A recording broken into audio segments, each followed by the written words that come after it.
Սիրելի բարեկամներ, հիշեցնեմ կրկին, որ մենք զրուցում ենք արևելագետ կոնֆլիկտաբան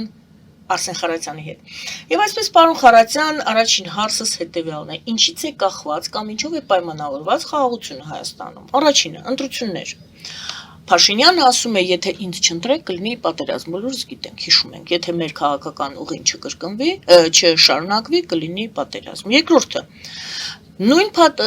Փաշինյանն է ասում, որ թրիփի շրջանակներում պայմանավորվածություններից 99 տարով ասում է նա, քանի որ մենք ունենք այսպիսի պայմանավորվածություններ, թրիփի հետ կապված 99 տարով, ուրեմն մենք կարող ենք հանգիստ լինել, որ պատերազմ չի լինի, խաղաղություն կլինի։ Երկրորդ հարցը թրիփի ճակատագիր է եւ Հայաստանում եւ Ադրբեջանում այս Իրան-Ամերիկա հակա մարտությունից ելնելով մեծ կասկածներ են առաջանում, թե արդյոք ինչպիսին պետք է լինի թրիփի ճակատագիրը եւ եթե այն ընկած է հիմքում մեր խաղաղության։ Եվ երրորդը վերջերս բառացիորեն այդ Պուտին եւ Փաշինյան հանդիպումից հետո այդ Ռուսաստանի ինչ-որ խոսացող մարդիկ սկսեցին հոխորտալ եւ կրկին անգամ սպառնացին, որ կարող են 102-րդ բազան հանել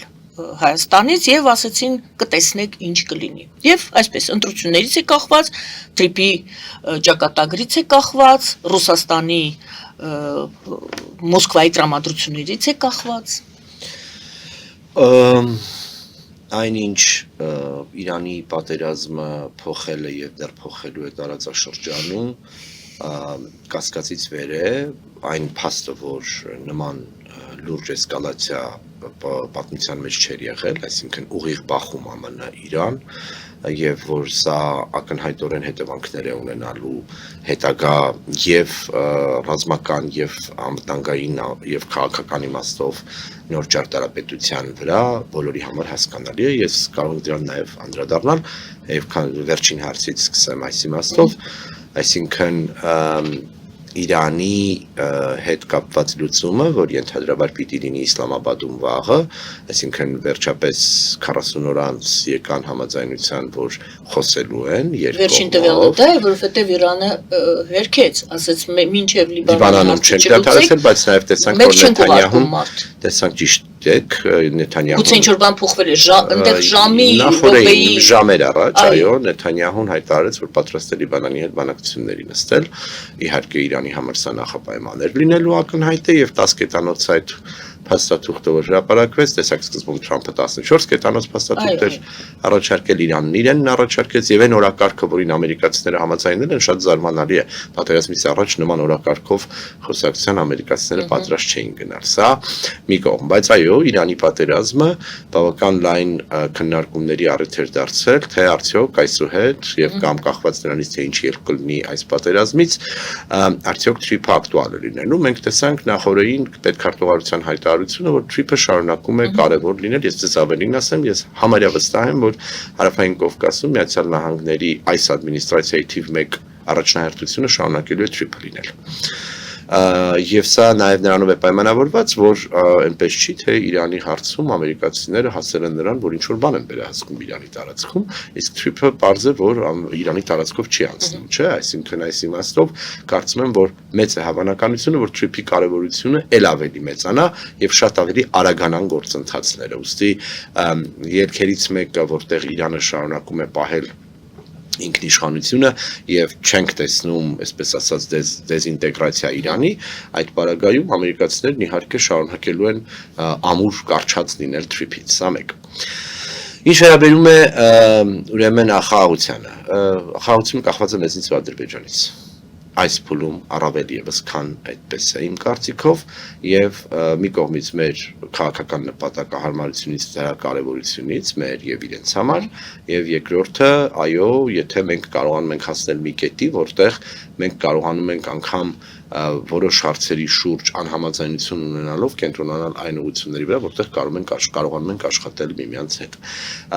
Խոսքը շատ գնացել այն մասին, իսկ ով է լինելու այդ խաղաղությունն ապահովող, այսպես ասած, գարանտը, հա։ Չկա, չի լինում երաշխավոր խաղաղության, ես ձեզ ասեմ, երաշխավորը կարող ենք լինել մենք, այսինքն տեսանք չէ իրանական պատերազմի ընթացքում ծոցի երկրներում ինչ տեղի ունեցավ։ Այսինքն այն, որ ամերիկյան բազաներ կային Էմիրություններում, Քաթարում, Քուվեյթն ու Սաուդյան Արաբիան, որոնք որ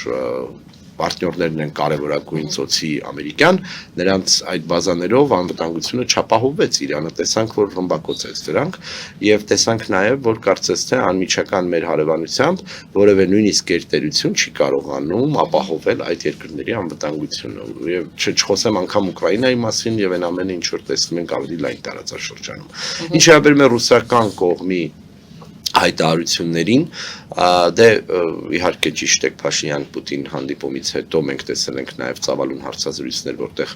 Ռուսաստանը փաստացի ասում է, հիշեցնում է իրեն բոլոր լծակների մասին, որոնք ունեն եւ կարող են կիրառել եւ օգտագործել, տեսնենք ինչն են օգտագործելու, հաշվի առնելով այն հանգամանքը, որ բան չի մնացել մեր ընտրություններին, հա 2 ամսից ավելի քիչ եւ արդեն իսկ բացահայտ է, որ ընդդիմադիր մի շարք ուժեր բացահայտ ակնհայտ պրոռուսական դիրքավորում ունեն, այս տեսանկյունից պետք է հասկանալ, թե Ռուսաստանի որևէ գործողություն կամ վարքագիծ ինչպես կարող է ազդել մեր ընտրողների վրա, այսինքն այո, Ռուսաստանը հիշեցնում է իր ունեցած լծակների մասին, բայց նաև Բայց տնտեսական են այդ լծակները, իսկ ես հարցնում եմ, իսկ քաղաքական Չէ, ռազմականի մասին խոսեցինք, 102-րդ բազայի մասին խոսեցինք, ես այդ բազայի արկայությունը Հայաստանում որևէ կերպ չեմ համարում Հայաստանի անվտանգությունը ապահովող կառույց, մենք տեսել ենք շատ տարբեր իրավիճակներ, երբ ոչ միայն երկկողմով, այլև հապկի շրջանակներում Ռուսաստանը Հայաստանի անմիջական ուրեմն տարածքային ամբողջականությունը կասկածի տակ դնող Ադրբեջանի գործողությունների դեմ դուրս չի եկել, ուստի սպառնալ նրանով, թե մենք կհանենք, շատ ավելի լավ կլինի, եթե այո իրենք հանեն, ոչ թե որ մենք պահանջենք, որ իրենք գնան։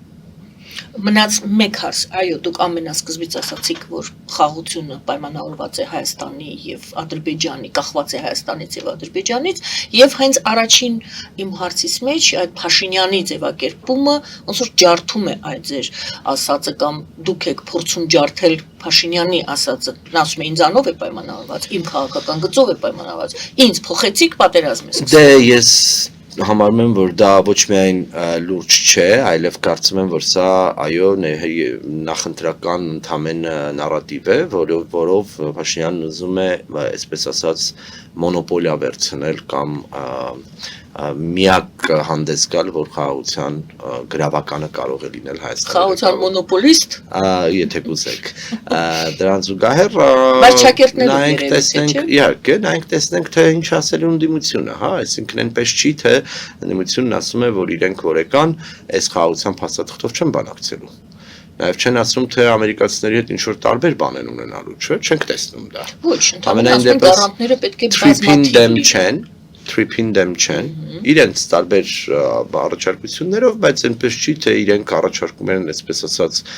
ծայրահեղ տարբեր մոտեցում արտաքին քաղաքականության ուղղությամբ։ Որ ջղենք պատրենք թրիփի համաձայնագիրը։ Դե հիմա ես ուզում եմ հասկանալ այն բոլոր ուժերը, որոնք իրական հավակնություն ունեն իշխանության գալու, այսինքն այն խոշոր խաղացողների հետ, որոնց հետ մենք ինչ-որ կետի ենք հասել, այսինքն օրինակ հայ-ամերիկյան ռազմավարական խարծան վերանայելու են, էներգետիկայի ոլորտում համագործակցությունը վերանայելու են, կիսահաղորդիչների մասով ամերիկյան ինվեստիցիաներին դեմ են, այսինքն այս բոլորի մասին կարծում եմ, վստահ եմ, որ խոսակցություն է ծավալվելու ավելի լայն, բայց վերադառնալով նրան, որ ես եմ միան խաղաղություն բերելու, կարծում եմ մեր հանրային ընկալումների մեջ շատ կոնկրետ հասկանալի է, որ անձով չի պայմանավորված միայն։ Այո, ինչ խոսք, ինքը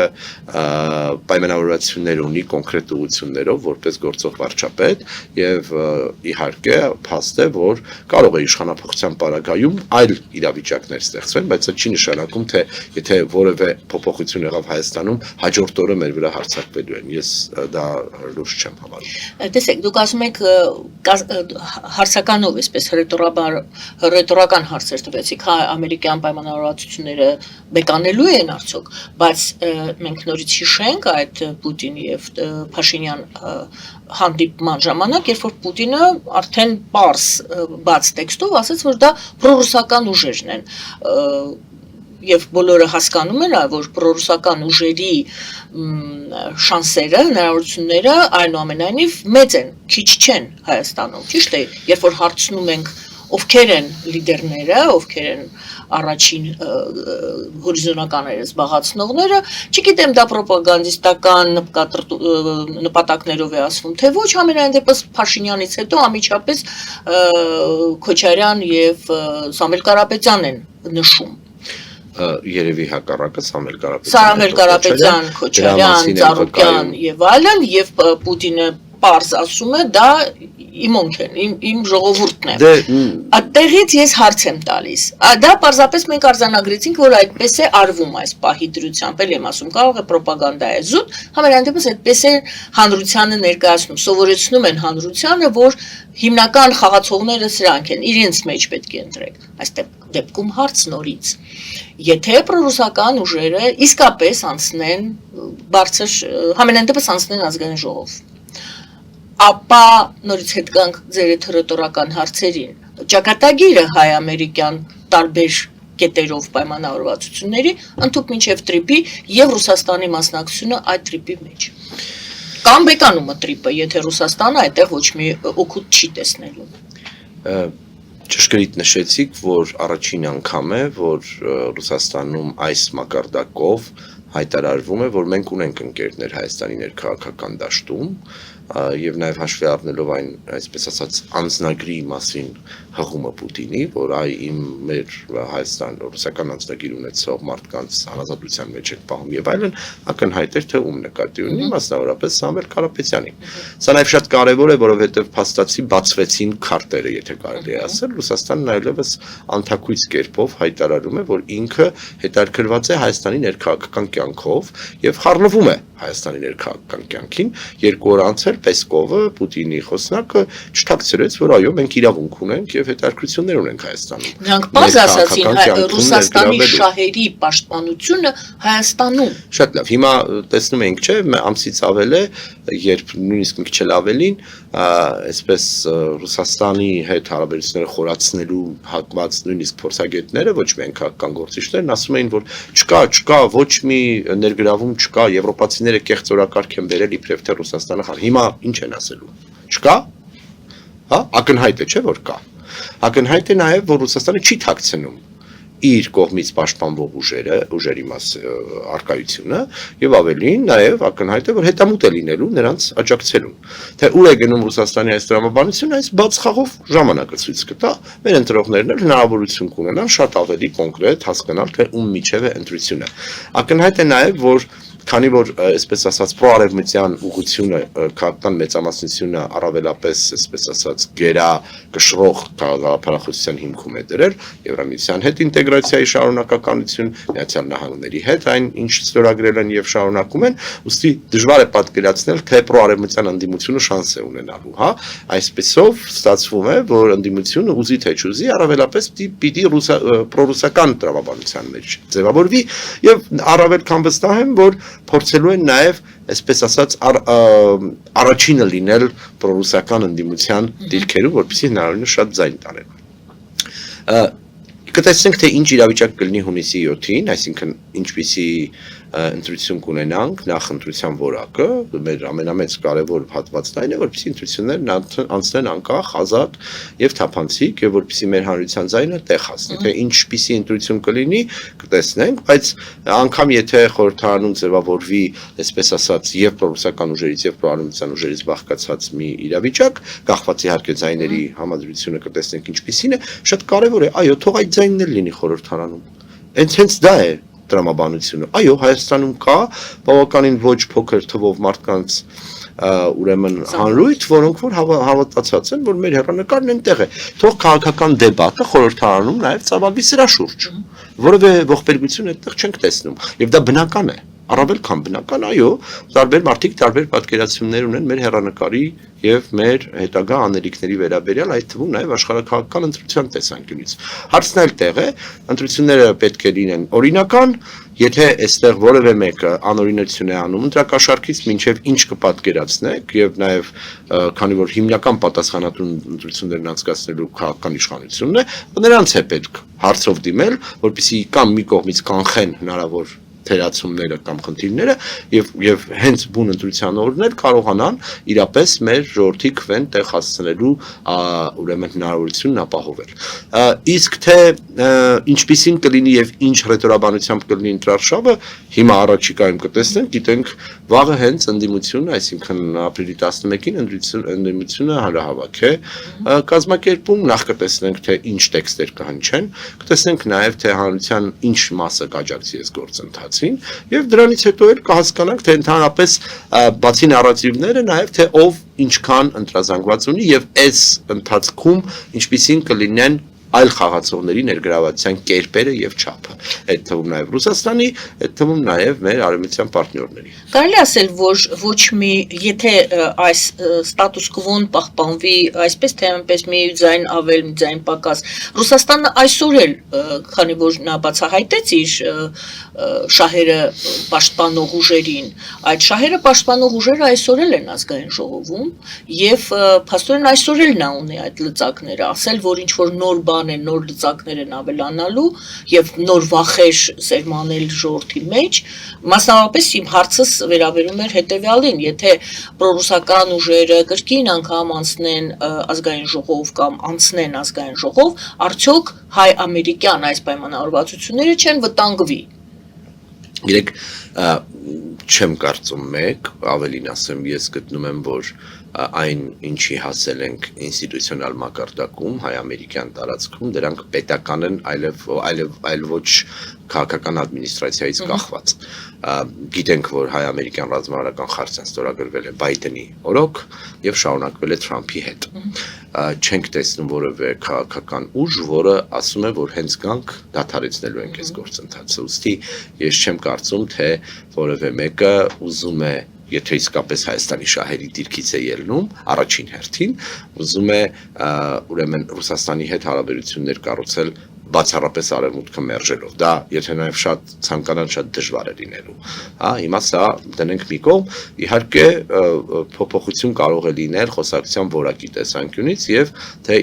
ինչ արագությամբ եւ որքան խորն ենք գնում։ Ակնհայտ էր, որ Ռուսաստանը նաև էներգետիկայի ոլորտում է բավականին լարվում, այսինքն այն հիմնական օրակարգային հարցերը, որոնք կան Հայաստան-Ռուսաստան հարաբերություններում, գազից մինչև անվտանգություն, այդ արանքում տեսեք տնտեսություն, առևտուր, այս ամենի մասին Պուտինը խոսեց, չէ, այսինքն բոլոր կոնկրետ կետերով, որտեղ ակնհայտ է, որ Ռուսաստանը լծակ ունի Հայաստանի վրա, դրանց մասին անդրադարձեր եղան։ Հիմա արդյոք եթե իշխանություն փոխվի Հայաստանում վերանայելու են հնարավոր միջուկային համագործակցությունը 1, 2, 3, սա լուրջ հարց է։ Սա կարող է, օրինակ, եթե իշխանություն փոխվի, այդտեղ փոփոխություն լինի։ Արդյոք կիսահաղորդիչների եւ Nvidia-ի մեծ ներդրումների հետ կապված վերանայումներ են լինելու։ Ինչ կարող է լինել մեր անվտանգային խոսակցությունը եւ Միացյալ Նահանգների եւ եվրոպացիների հետ եւ այն դիվերսիֆիկացիան, որին այս կամ այն չափով հասել ենք այս տարիների ընթացքում։ Սրանք բոլորը կարող են այո վերանայվել, բայց դա չի նշանակում, թե միայն եւ բացառապես գործող այսօրվա քաղաքական մեծամասնությունն է, որ խոսելու է բոլորի հետ կամ արևմուտքի հետ էլ ավելի խորացող հարաբերություններ լինելու։ Գուցե վերանայում կարող է լինել, ասենք, չգիտեմ, Եվրամիության հետ խոսակցության մեջ, ակնհայտ է նաեւ, որ մայիսի սկզբին մենք ունենալու ենք բավականին լուրջ ներկայություն եվրոպացի լիդերների եւ որտեղ որ ենթադրում եմ նաեւ կարող են ավելի բարձրագույն հայտարարություններ արվել Հայաստանի Եվրամիության հետ համագործակցության խորացման տեսանկյունից կարող եմ ենթադրել, որ օրինակ չեն խոսելու այս մասին ընդդիմադիր քաղաքական ուժերը, այլև չգիտեմ ինչ տրամաբանությամբ են պատկերացնում այսօրվա Ռուսաստանի հետ հնարավոր խորացող հարաբերությունները, ինչի մասին է դա լինելու։ Այն, որ մեզ հիշեցնում են, որ տնտեսական առողջաշրջանառությունը Ռուսաստանի հետ շատ ավելի լուրջ է եւ սրանով ցույց են տալիս մեր կախվածությունը իրենց շուկայից, սա նորություն չի մեզ համար եւ արդեն իսկ տեսնում ենք, որ կարող են այսպես կոչված անուղակի կամ ոչ ֆորմալ սանկցիաներ կիրառվել մեր դեմ, արդեն տեսնում ենք Պրոշյանի կոնյակի գործարանի հետ կապված հայտարարությունը, առաջիկայում հունիսին հենց մրգի սեզոն է լինելու, սա մեզ համար կարևոր է, սա էլ շարունակական լծակ է եղել, որ Ռուսաստանն օգտագործել է նաև նախկինում, բայց մի բան, որ կոնկրետ ես մի անգամ էլ ուզում եմ այստեղ շեշտել, դա այն է, որ եթե անգամ մենք Ռուսաստանի հետ փորձում ենք խոսել այսպես վասալ եւ նախքին գաղութատեր տրամաբանության մեջ, այնպես չի, թե դրանով է պայմանավորվելու Ռուսաստանի քաղաքականությունը Հայաստանի հարցում։ Այնինչ իրենք պլանավորում են, անելու են, փորձելու են անել եւ այդ ընթացքում իհարկե օգտագործելու են Հայաստանի ներքաղաքական ներկապնակը, դրա մասին էլ արդեն բացահայտացվեց, ուստի մեր ժողովուրդը շատ հուսով եմ, որ շատ ավելի աչալուրջ եւ շատ ավելի կոնկրետ հնարավորություն է ունենալու ընտրել նրա մեջ ինչ ունի։ Սա է մեր ունեցած քաղաքական։ Փաշինյանը չի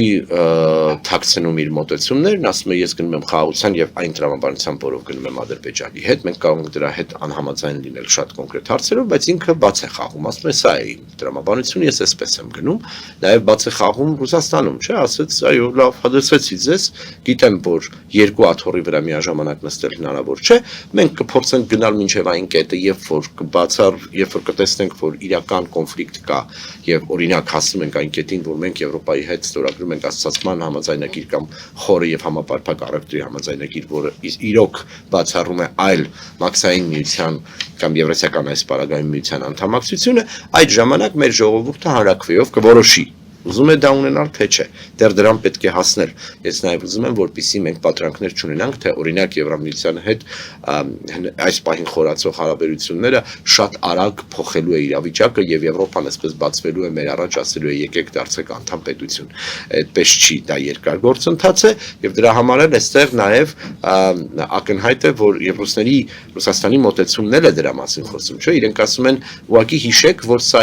համադրելի չի միմյանց հետ։ Մենք դա գիտենք, հասկանում ենք, որ կետից ռուսները կորոշեն մեր դեմ դնել կոնկրետ երկընտրանքի հարց, այսինքն կողմնորոշվեք կամ այս կողմեք կամ այն կողմեք, մինչև այդ կետը կարծես թե Հայաստանը գնում է այն ճանապարհով, որով որ գնում է, այսինքն փորձում է լինել այստեղ միաժամանակ խորացնելով հարաբերությունները։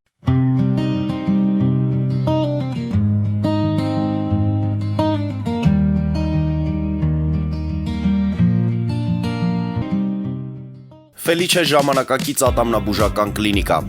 Այստեղ հարմարավետությունն ու խնամքն առաջնային են։ Այստեղ կիրառվում են ատամնաբուժական ամենաժամանակակից տեխնոլոգիաներ, ճշգրիտ ախտորոշում, արդյունավետ բուժում, նուրբ փորձառություն եւ անհատական մոտեցում։ Սկսած սովորական մանրուքներից մինչև առաջադեմ ընթացակարգեր, այստեղ դուք գտնվում եք բարձր որակավորում ունեցող եւ փորձառու ատամնաբուժական մասնագետների ձեռքերում։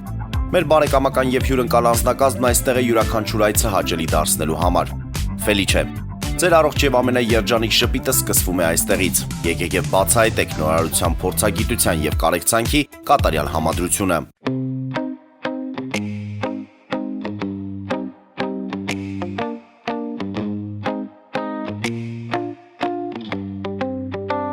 Երևանի եւ Զովունիի սահմանին գտնվող ալպիական թաղամասում սկսվել է 2, 3 եւ 4 սենյականոց բնակարանների նախնական ամրագրում։ Առաջարկում ենք նաեւ թաունհաուսներ արդեն պատրաստ եւ կառուցվող։ Բնակարանների արժեքները սկսվում են 50,000 ԱՄՆ դոլարից մինչև 140,000 ԱՄՆ դոլար, իսկ թաունհաուսներինը 160,000 ԱՄՆ դոլարից 170,000 ԱՄՆ դոլար։ Մանրամասների համար այցելեք մեր պաշտոնական կայք alpiakan.am կամ զանգահարեք +374 44 201 066։ Ամրագրում կարող եք կատարել մինչև ապրիլի 30-ը։ Ալպիական թաղամաս, ձեր նոր տունը Հայրենիքում։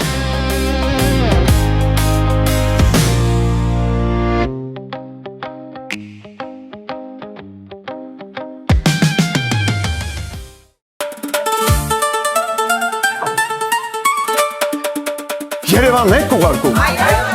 Օթանավով։ Երևանն են ուղարկում։ Ստեղ ուղարկում են, Երևանում ստանում են $1.99 սենսացիա։ Այս սենսացիան է սա։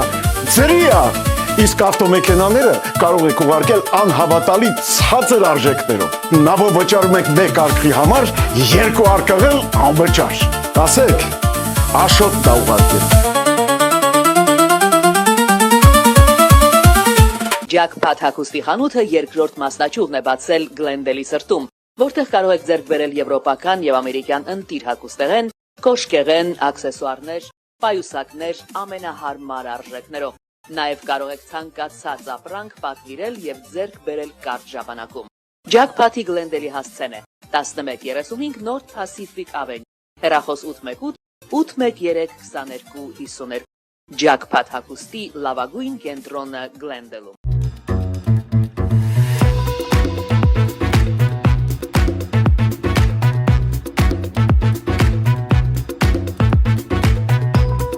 Արարատ ռեստորան, ընտանեկան եւ ընկերական ժամանցի լավագույն հասցե, սիրված արտիստներ, հյուրընկալ մթնոլորտ, հարուստ ճաշացան, անմահական խորտիկներ, Արարատ ռեստորան, հասցեն անփոփոխ, սիրով սպասում ենք ձեզ։ Լավագույն պաղպաղակ, բնական, համեղ եւ մատչելի գներով պաղպաղակը կարող եք ձեռք բերել բոլոր հայկական խանութներում։ Պահանջեք հայկական պաղպաղակ, Թամարա պաղպաղակ։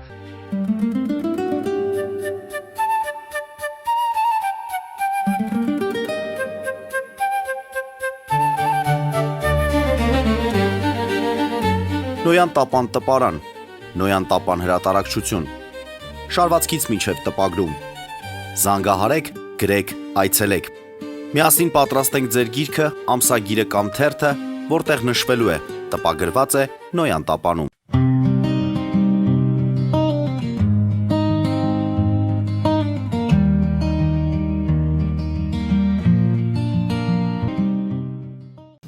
Տեսեք, Միացյալ Նահանգները այն խորը ճաքը, որը առաջացել է Միացյալ Նահանգների եւ եվրոպացիների Եվրոմիության մասնավորապես միջև, դա ըստ երևույթին ինչ որ ձևով անդրադառնալու է նաեւ մեր որոշումների վրա, ճիշտ է։ Միացյալ Նահանգները Ռուսաստանի հետ կարծես թե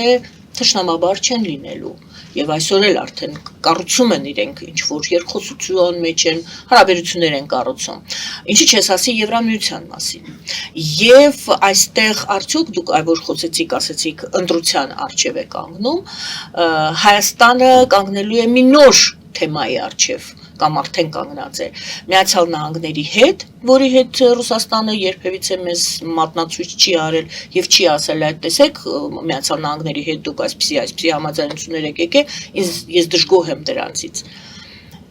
Թե Եվրամիության հետ շարունակի ճանապարհը Հայաստանը, որը շատ մեծ դժգոհություն է առաջացնում Ռուսաստանից։ Ասելիքս հետեւյալն է. Ռուսաստանը Միացյալ Նահանգների հետ Հայաստանի հարաբերությունների հետ կապված կարծես թե որևիցե անգամ դժգոհություն չի հայտնել։ Իսկ Եվրոմիության հետ հարաբերությունների խորացման, անգամ անդամակցության չէ, խորացման հարաբերություններ ունենալու հարցով շատ սուր է ընկալումները։ Գիտեք, ես սկսեմ հարցի առաջին մասից, ես կարծում եմ, որ Հայաստանի հարցում եւ անգամ Հարավային Կովկասի հարցում, եթե ընդհանուր կարելի է դիտարկել, Միացյալ Նահանգներն ու Եվրամիությունը բավականին կոնսենսուսային մոտեցում ունեն։ Եվրամիությունն ու Միացյալ Նահանգները երկուսով քննարկում են TRIP-ը նաև, Եվրամիությունը հետաքրքրված է ենթակառուցվածքների վերականգնման հարցում ներգրավվելու գործում, այսինքն եթե քաղաքական մակարդակում եւ շատ դեռևս ոչ շատ մեծ ներդրումներով Միացյալ Նահանգները առաջատարն է TRIP-ի հարցում, դրան զուգահեռ Եվրամիությունը Ադրբեջանի հետ քննարկում է Նախիջևանով երկաթգծի վերականգնումը եւ հետաքրքրված է որպեսզի այս հաղորդակցությունները վերականգնվեն իր մասնակցությամբ այդ թվում։ Դա պայմանավորված չէ Ռուսաստանի հետ հարաբերություններով եւ հետագա գուցե բանակցությունների ընթացքում տանուլ տալով կամ տուրք տալով Ռուսաստանի ցանկություններին ի վնաս Հայաստանի շահերի։ Նայեք, Թրամփ-Պուտին հարաբերությունները մի հարթություն են, այդտեղ փոփոխություն է եղել նախորդ վարչակազմի համեմատ։ Եվ եթե հիշենք, այնպես չի, թե օրինակ Բայդենի օրոք Պուտինը կամ Ռուսաստանը, այսպես ասած, շատ մեղմ էր վերաբերում Հայաստանի հնարավոր խորացող հարաբերությունները ավելին, բարբերաբար հնչում էին հայտարարություններ, ընդ որում Մոսկվայից եւ Իրանից առավելապես, որ տարածաշրջանում որևէ երրորդ խաղացող կամ խոշոր ուժ հանգարում է գործընթացին եւ ուղիղ կամ անուղղակի նկատի են ունենում Միացյալ Նահանգները։ Ուստի այո, իրավիճակ է փոխվել որոշ իմաստով ռուս-ամերիկյան հարաբերություններում, եւ այստեղ իհարկե չեմ կարծում, թե հակասությունը մեծ է։ Ավելին ասեմ, եթե Ռուսաստանը որևէ կերպ իրապես ուզում է TRIP-ի մեջ ներգրավված լինել, ապա ամենաուղիղ տարբերակը դրա համար Հայաստանի երկաթգծերում ներդրումներ անելն է եւ այս երկաթգծի վերականգնում է, ինչում կարծես թե նրանք հետաքրքրված չեն։ Բաց ասում են։ Փաշինյանի այս այցը նաև վերաբերում էր երկաթգծին, այս մասին էլ խոսվեց, չէ՞, բավականին ակտիվ։ Այսինքն ուրեմն Եվրամիություն Միացյալ Նահանգները TRIP-ի հարցում եւ իմ կարծիքով մեր տարածաշրջանում բավականին կոնսենսուսային մոտեցում ունեն, էական հակասություններ չկան, ինչը չես ասի օրինակ Իրանի պատերազմի հարցում, տեսանք չէ ինչ տեղի ունեցավ, ինչը չես ասի ՆԱՏՕ-ի, Ուկրաինայի հարցում, բայց մեր պարագայում կոնկրետ է, որ իրենք բավականին կոնսենսուսային են մոտենում հարցին։ Ինչպես է Ռուսաստանը իրեն պահում այս հարցում, սա երկրորդ հարթությունն է,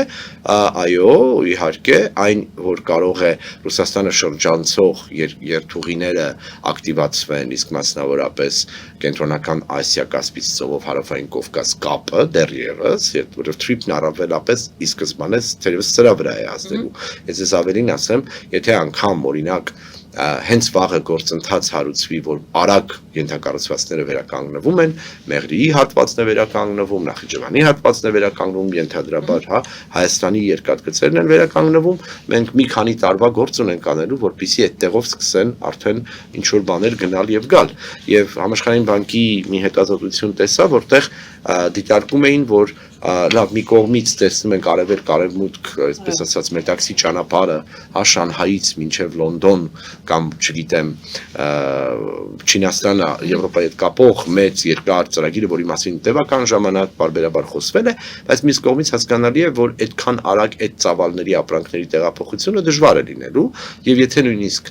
մոտ ապագայում ենթակառուցվածքները վերականգնվեն, ավելի շատ հարավային Կովկասը կենտրոնական Ասիայի հետ է կապվելու։ Դեպի այն կողմ գնալու մեծ ծավալների հնարավորությունը արագ չեն բացվելու։ Եվ ասեմ, այս ուղին արդեն վաղուց գործում է Վրաստանի միջոցով, սա էլ գիտենք, սրա մասին էլ է շատ խոսվել։ Այսինքն, երբ 90-ականներից սկսվում էր կառուցվել Բաքու-Ջեյհանը, Բաքու-Թբիլիսի-Կարսն ավելի ուշ երկաթգիծը եւ մնացած կոմունիկացիաները, շատերն ասում էին, թերահավատորեն էին մոտենում, ասում էին Ռուսաստանը թույլ չի տա, որպեսզի իրեն շրջանցող այսպիսի ենթակառուցվածքներ կառուցեն։ Կառուցվեց, չէ՞, գործում են, չէ՞, եւ այնպես չի, թե Ռուսաստանը դրանից չի օգտվում, չէ՞։ Այսինքն վերադառնում ենք նրան, որ մեծ հաշվով ճանապարհներ կառուցել, ենթակառուցվածքներ կառուցել եւ Ռուսաստան, Եվրամիություն, Ռուսաստան ԱՄՆ հարաբերություններն էլ ընդմիշտ այսպեսին չեն լինելու։ Եվ ուրեմն ով կառուցում են օրինակ ամերիկացիներն ու եվրոպացիները, հələ պիտի հասկանան, դեռևս պիտի հասկանանք, թե այս պարտքնով է փակելու, որովհետեւ սա չի արվելու բացառապես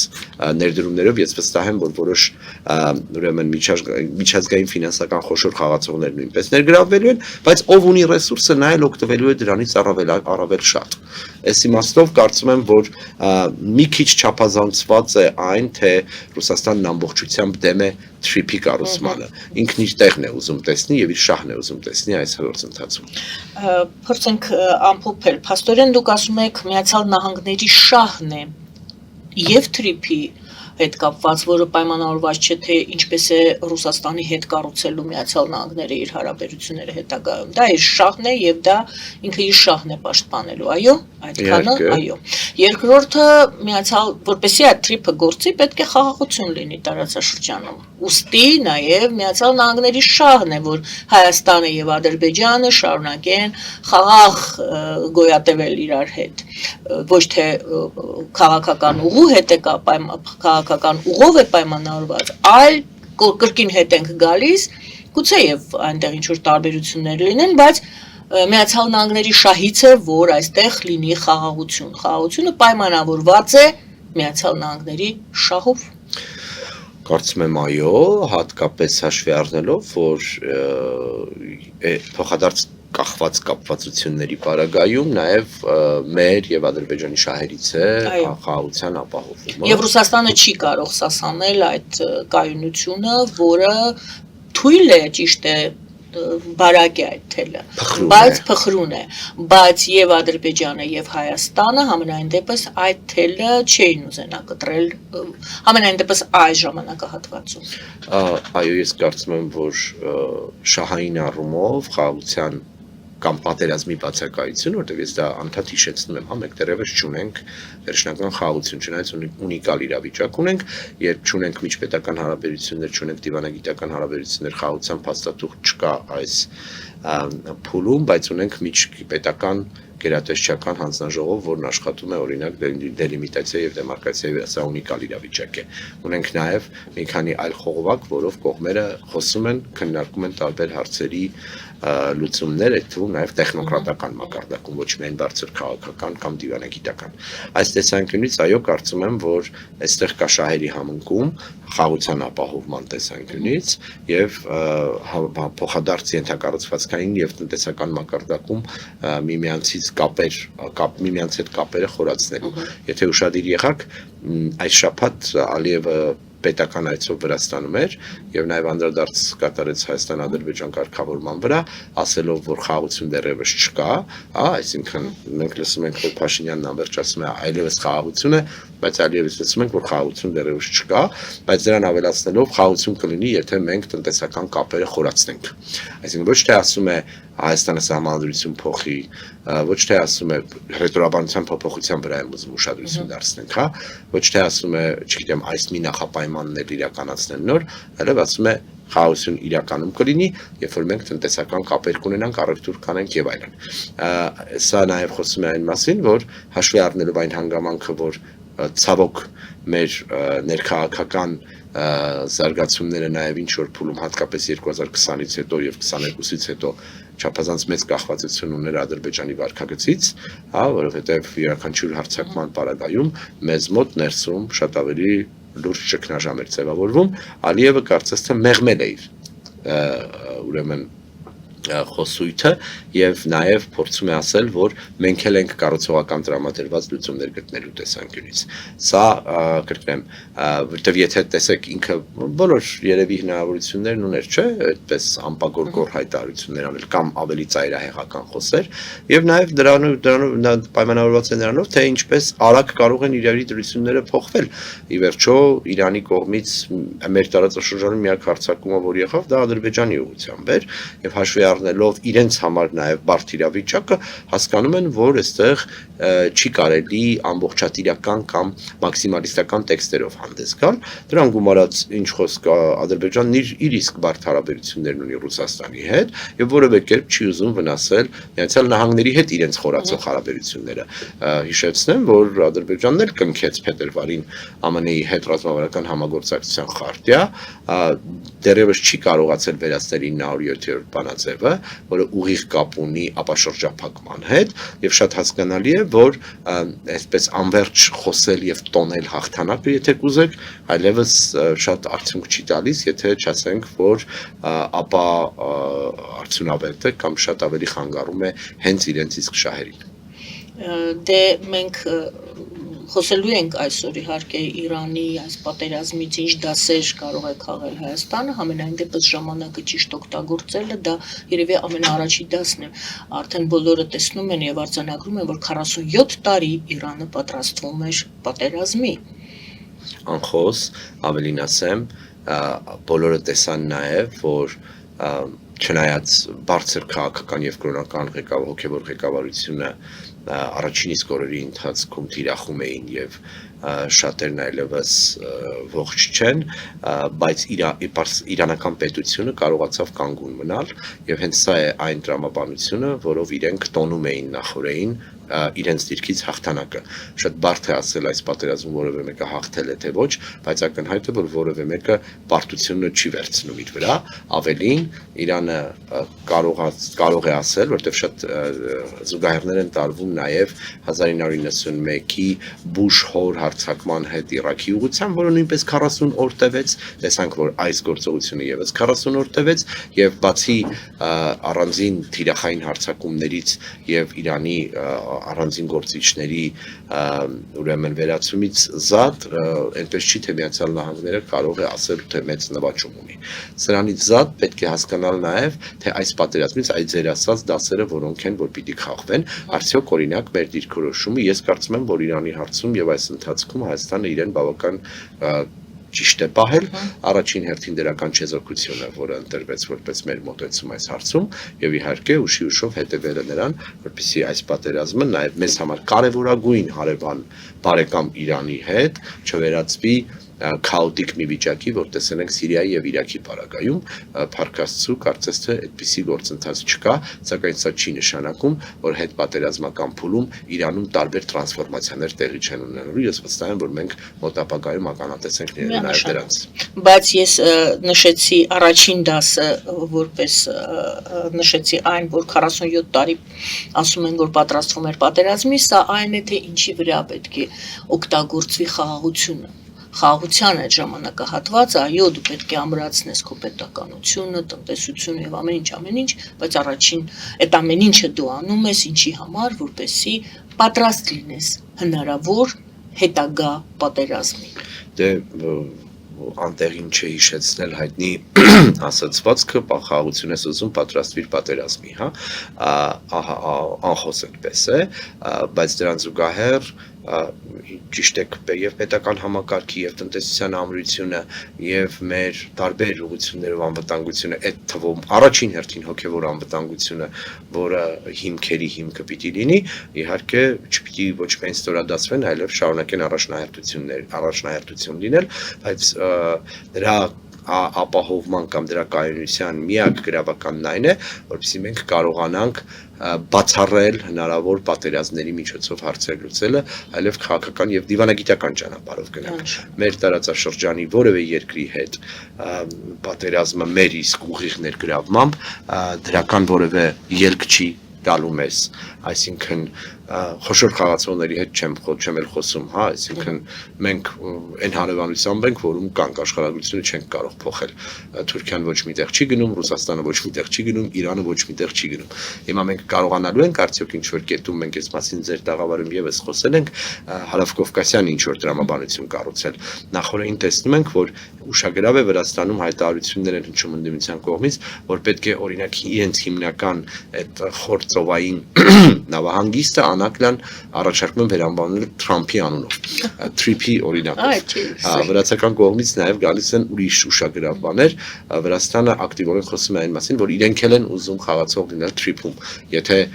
շաբաթներ առաջ լսում էինք քաղաքական մակարդակով, որ այդ Զանգեզուրի միջանցքը հիմա կարծես թե ռետորաբանություն է փոխվել, ավելին ասեմ, ռետորաբանություն է փոխվել նաև Ադրբեջանից։ Ակտիվ չենք լսում, չէ՞, այդպիսի ձևակերպում, ավելի շատ Թրիփ են անվանում։ Եվ նաև այս Իրանի պատերազմի հետևանքով է թերևս, որ Թրիփը հենց որպես Թրիփ կարևորվում է։ Ուրեմն այս տեսանկյունից կարծում եմ, որ ամերիկյան ներգրավվածությունը կրկնեմ հաղորդման սկզբում էլ խոսեցինք, առավելապես վերաբերելու է Թրիփին, եւ սա լինելու է Հարավային Կովկասում, գոնե այս վարչակազմի հետագա հիմնական ներգրավվածության կերպը, կախված նրանից, թե ինչ կտեսնենք Միացյալ Նահանգներում, դեռ աշնանը լինելու են, գիտեք, միջանկյալ օրենսդրի ընտրությունները, արդյոք օրինակ վաղը կարող է գալ մի վարչակազմ, ասել այդ ճանապարհը լավ է, բայց անունն ուզում եմ փոխեմ, որտեղ Թրամփի հետ կապ ունի։ Սա էլ կարող է լինել, բայց մեզ համար առավել կարևորը ոչ թե ձևն է, այլ բովանդակությունն ու թե ինչ է դրա տակ դրվելու։ Որը դուք կապում եք Միացյալ Նահանգների շահերի հետ։ Այո, ես կարծում եմ, որ սա պետական մակարդակի մոտեցում է եւ դրա մասին է վկայում այն իրողությունը, որ կրկնեմ Հայաստան-ԱՄՆ ռազմավարական համագործակցությունը ստորագրվեց միմյանց հետ կարդինալ տարբեր մոտեցումներ ունեցող երկու տարբեր ադմինիստրացիաների ուրեմն իշխանապողության ընթացքում եւ դա կայուն կերպով շարունակվեց, ուստի ամերիկյան պետությունը այն ինչ կարողացել է ստանալ մինչեւ այս կետը իր շահային դիրքից դժվար եմ պատկերացնում, թե պիտի վայր դնի։ Շնորհակալություն, ընդունենք հեռախոսազանգ։ Այո, բարև ձեզ, լսում ենք ձեզ։ Ալո բարոյս Տիկին Արաքելյան, նախ ասեմ, որ ABC-ով հավոր է այդ տրանսլյացիան, չգիտեմ, մեր կողմից է, թե ձեր կողմից է, միգուցե դրան ուշադրություն դարձվի, ստիպված YouTube-ով, Patreon-ով եմ նայում։ Այո, մենք տեղյակ ենք, դա տեխնիկական պրոբլեմ է, որը կապի հետ խնդիր կա։ Լսում ենք։ Okay, ամրիքում բարոյս պարոն Խարատյան, ողջունում ես հրավեր Գլենդելից, մենք շատ այներ հետևել եւ գնահատել ենք ձեր մորը Հրանուշ Խարատյանի գործունեությանը, կարծում եմ նա պետք է շատ հպարտ լինի ձեր նամակի ունենալու համար, հաշվի ձեզ տեսնել եթերում։ Պարոն Խարատյան, Փաշինյանի եւ այդ ամբողջ խոսքի հետ կապված, երբ Փաշինյանը ասում է իր ընտրությունն է երաշխավորում Հայաստանի անկախությունը, դրա հիմքում նա այն թեզն է մտցնում, որ երաշխավորների ինստիտուտ չկա, եւ կարծեք թե դուք մի րոպե օժանդակեցիք ասելով թե երաշխավորներ իրականում չկան, կարող եք բացատրել թե 3 տարի ջերմուկից հետո ինչու չի եղել Հայաստանի տարածքում յետ-1 ներխուժում, այն բանից հետո եւ եվրոդիտորդները եկան, հիշեցնեմ 3 տարի առաջ դուք գործում եք ջերմուկը, եվրոդիտորդներից հետո չի եղել յետ-1 ներխուժում, հիմա էլ թրիփը, կարծեք թե արևմուտքը եւ Եվրոպան եւ ԱՄՆ-ն երաշխավորում են ձեր անկախությունը, դուք նշեցիք այդ արաբական երկրները, հիշեցնեմ, նրանք շատ մինիմալ կորուստ կրեցին համեմատած Իրանի այդ ավերածությանը, եւ Ադրբեջանը չի կարող համեմատվել ոչ Իրանի եւ ոչ Ռուսաստանի, նրանք ռիսկ չեն ունենա որևէ բան անել արևմուտքի դեմ։ Աստո կարող ենք միգուցե վերափոխել եւ ասել ամեն դեպքում արևմուտքը առայժմ իր շահերից ելնելով երաշխավորում է Հայաստանի անվտանգությունը եւ որ երաշխավորների ինստիտուտը ամեն դեպքում գործում է։ Շնորհակալություն։ Շնորհակալություն։ Շնորհակալություն հարցի համար եւ շնորհակալություն Նոյան Տապանին այս հնարավորությունն ընձեռելու մեր ժողովրդի տարբեր հատվածների հետ նաեւ ուղիղ կապ ունենալու համար տեսեք երբ ես ասում եմ երաշխավոր չկա ես նկատի չունեմ թե չկա որևէ մեկը որը մեզ կաջակցի հնարավոր էսկալացիայից կոնկրետ իրավիճակներում ես նկատի ունեմ որ դա անվերջ չի դուք ճշգրիտ նշեցիք որ ջերմուկի հայտնի էսկալացիան ոչ միայն եվրոդիտորդների միջոցով ավելի ուշ կարողացան կայունության բերել այլև հենց այդ օրերին նախորդ ամերիկյան ադմինիստրացիայի անվերջ եւ ուղիղ ներգրավման միջոցով հա Բլինկենի զանգերը Ալիևին ընդհուպ մինչև այն կետը, երբ Ալիևին կոնկրետ հիշեցվեց հնարավոր պատժամիջոցների մասին, որի մասին շատ չի խոսվում Ադրբեջանի հետ կապված։ Ուրեմն այս առումով ես ձեզ հետ իհարկե համաձայն եմ, որ կան շահային դիրքեր, ուժեղ խաղացողների, որոնք որ տարբեր փուլերում կարող են կանխել հետագա էսկալացիան, բայց ասել թե նրանք ընդմիշտ այսպես ասած երաշխավոր են լինելու խաղաղության, ես անկեղծորեն կարծում եմ, որ դա կայուն չի, այսինքն կարող է ադմինիստրացիա փոխվել, կարող են շահեր փոխվել, այսօր իրենք դա կապահովեն, վաղը կարող են չապահովել։ Ինչ վերաբերում է, ես չեմ արդարացրել կամ հիմնավորել Փաշինյանի այդ ասածը, հակառակն եմ ասել, որ որևէ մեկը մոնոպոլիա չունի խաղաղության գրավական լինելու կամ խաղաղությունն ապահովող լինելու, բայց գիտեք ձեզ հետ մի փոքր համաձայն չեմ այն առումով, որ շատ փոքր են եղել վնասները ծոցի երկրների համար։ Մի թիվ ասեմ։ Ինչ որ մի կետում ուրեմն Արաբական Միացյալ Էմիրությունները ամեն օր 1.5-ից 2 միլիարդ դոլարի կորուստներ ունենում։ 1500-ից ավել հյուրանոց է փակվել իրենց աշխատակազմերով։ Ներդրումային հսկայական միջոցներ տեղափոխվել են հարավարևելյան Ասիա։ Այս պատերազմի դադարից հետո արդյոք ամերիկյան ռազմակայանների արկայությունը այն նույն վստահությամբ բիզնեսներին պիտի տանեն ծոցի երկրներ։ Սա դեռ կտեսնենք, հա, այսինքն համաձայն եմ ձեզ հետ, որ ենթակառուցվածքային առումով կոնկրետ երկրի վրա զոհերի իմաստով խոսք չկա։ Ծոցի երկրները համեմատելու չի թե ինչքան ավելի նված, բայց արդյոք այն կոնստրուկտը, հա, անվտանգային այն միջավայրը, որի հիման վրա հսկայական ներդրումներ են արվել այս տարիների ընթացքում ծոցի երկրներում, շարունակվելու են հաշվի առնելով այս պատերազմը, ես խիստ կասկածում եմ, եւ մենք դեռ սրա հետևանքները տեսնելու ենք ավելի հեռահար առումով։ Ինչ խոսք Իրանի վրա ուղիղ հարձակումներ էին եւ կորուստները անխոս շատ ավելի մեծ են եւ ծավալների տեսանկյունից եւ մարդկանց իմաստով եւ ռազմական կարողությունների առումով եւ ուրեմն ֆինանսական եւ տնտեսական իմաստով, բայց կրկնեմ, այն ճարտարապետությունը, եթե կուզեք, ռազմական անվտանգային եւ ֆինանսական ու տնտեսական որ կար ծոցի երկրներում այս պատերազմով եւ Իրանի հսկայական հարձակումներով էապես խեղվել, փոխվել է եւ դեռ ժամանակը ցույց կտա թե ընդհանուր առմամբ ինչ արագությամբ կարող են կրկին ներդրումային միջավայր ունենալ այդ երկրներում, որտեղ գիտենք, որ աշխարհի ամբողջ, այսպես ասած, ամենատարբեր տիպի ֆինանսական ներհոսքերն են եղել, այդ թվում նաեւ, ինչպես գիտեք, ուկրաինական պատերազմից սկսած մինչ այս կետը տասնյակ միլիարդավոր դոլարների հասնող ոսկու վաճառքը, որ Ռուսաստանը նաև Հայաստանի միջոցով էր Էմիրություններին վաճառում, հա, այսինքն սա էր իմ ասած այն առումով, որ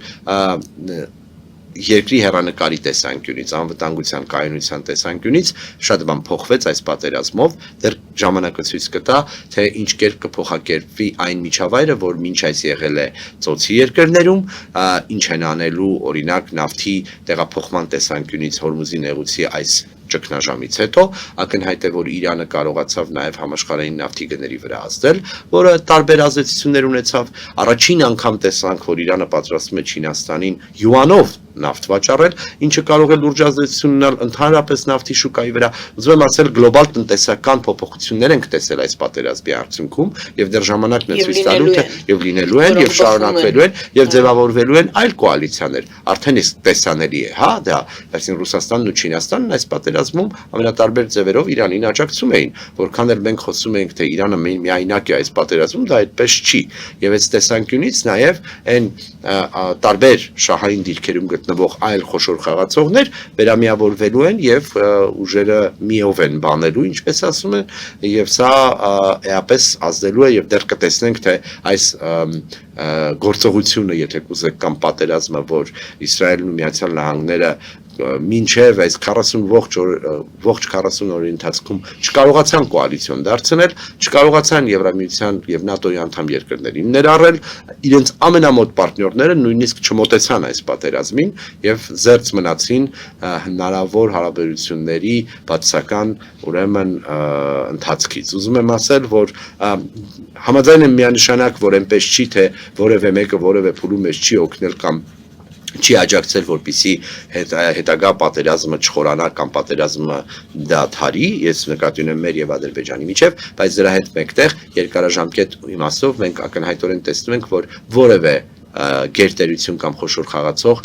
ընդմիշտ չի կարող ուրեմն ապահովել խաղաղություն ապահովողը առաջին հերթին ես շարունակում եմ